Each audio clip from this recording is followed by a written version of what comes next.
নমস্কার বন্ধুরা, কেমন আছেন সবাই? আশা করি ভালো আছেন। আমাদের এসএস ফ্যামিলি কিচেনের তরফ থেকে আপনাদেরকে স্বাগত জানিয়ে আজকে মাশরুমের একটা রেসিপি আপনাদের সাথে শেয়ার করছি।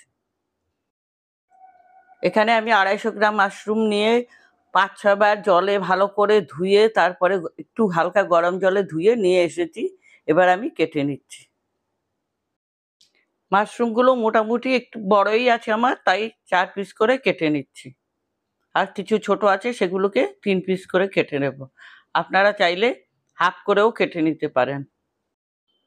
মাশরুমের এই রেসিপিটা খুবই টেস্টি হয়, মাছ মাংসর স্বাদকেও হার মানিয়ে দেয়। যারা মাছ মাংস খান না তারা মাশরুম খেতে পারেন, অনেক টেস্টি হয়। মাশরুমটাকে পিস পিস করে কেটে নেওয়ার পর একটা প্যানের মধ্যে দিলাম 1 চামচ তেল, তার মধ্যে 1 কিউব বাটার দিয়েছি।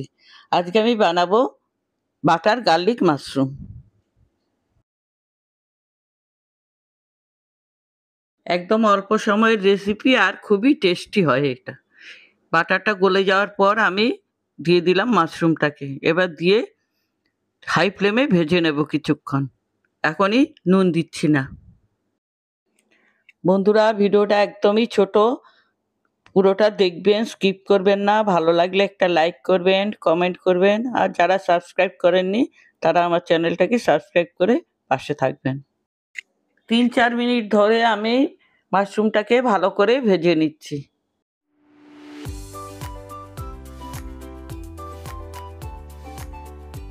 মাশরুমটাকে একপাশে সরিয়ে 8-10 কোয়া মিহি করে কুচনো রসুন দিয়ে দিলাম। রসুনটাকে একটু ভেজে নিয়ে দিয়ে দিচ্ছি একটা বড় সাইজের পেঁয়াজ কুচনো।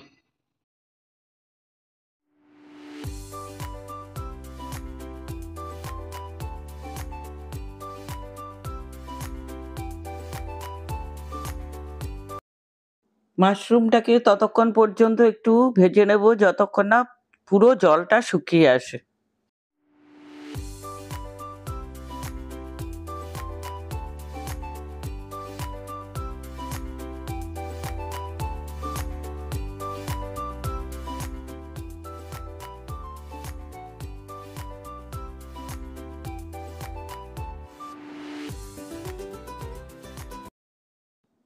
মাশরুমটা পুরোপুরি ভাজা হয়ে গেছে, পেঁয়াজ রসুনও ভাজা হয়ে গেছে। এবার আমি নুন আর কিছু মশলা অ্যাড করব। দিয়ে দিচ্ছি অল্প একটু নুন, দিলাম 1/2 চামচ চিলি ফ্লেক্স। এবার একটু ভালো করে ভেজে নিচ্ছি।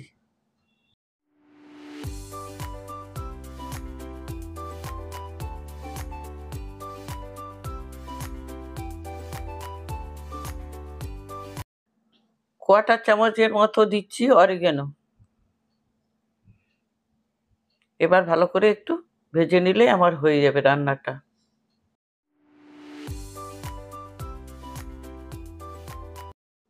নুনটা দেওয়ার জন্য মাশরুমের মধ্যে থেকে আবার একটু জল বেরিয়ে আসবে, আলাদা কোনো জল অ্যাড করার প্রয়োজন নেই। এবার দিয়ে দিচ্ছি কোয়াটার চামচ গোলমরিচের গুঁড়ো। আবার একটু নেড়ে চেড়ে জলটা শুকিয়ে আসা পর্যন্ত রান্না করব। এবার ভাজা ভাজা হয়ে এসেছে, বাটারের গন্ধ, গার্লিকের গন্ধ, খুব সুন্দর একটা গন্ধ বেরিয়েছে। অল্প একটু ধনেপাতা দিয়ে দিলাম। ধনেপাতা দেওয়াতে আরও সুন্দর গন্ধটা হবে। আপনাদের কাছে ধনেপাতা থাকলে দেবেন, আর না থাকলে দেবেন না। আমার রান্নাটা এবার হয়ে গেছে, এবার আমি নামিয়ে নেব।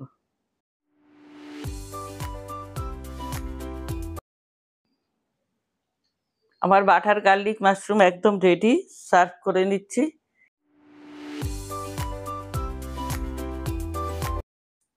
আজ তবে এখানে রাখছি, ফিরে আসবো নতুন রেসিপি নিয়ে। এতক্ষণ সঙ্গে থাকার জন্য ধন্যবাদ।